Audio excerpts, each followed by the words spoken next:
This video will demonstrate the periodontal charting of the dental screens. You make a booking, you go to Invoice,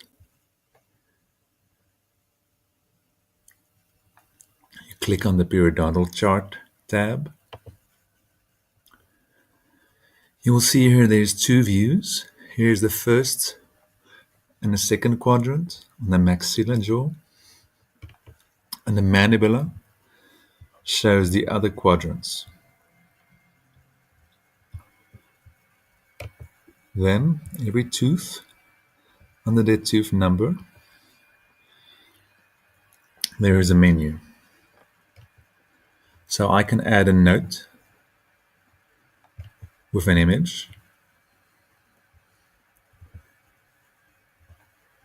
or even a PDF, to a tooth.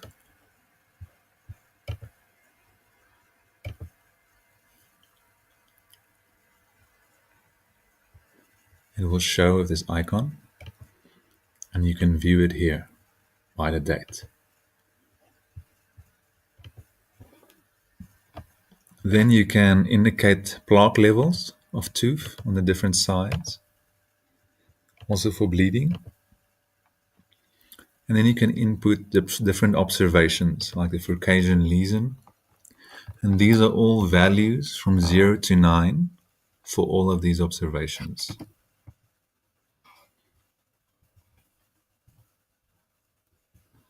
See how, as I input that, full chart for the pocket depth, value is inputted. Same for the lingual.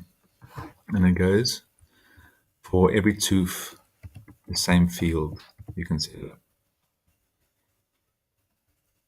You can also set the mobility number and if there's calculus on the tooth.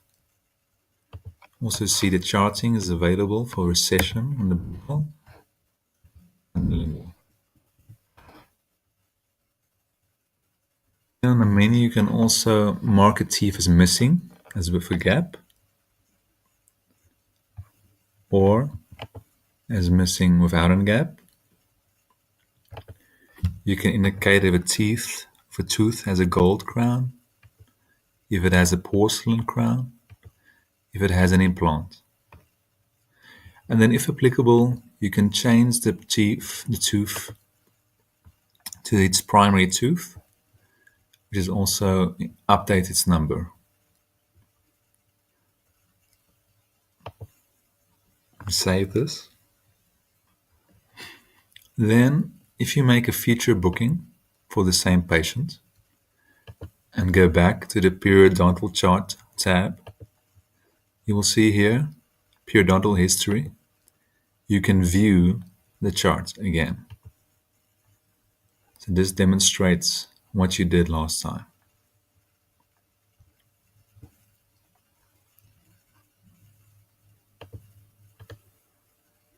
And then you can make your new values again.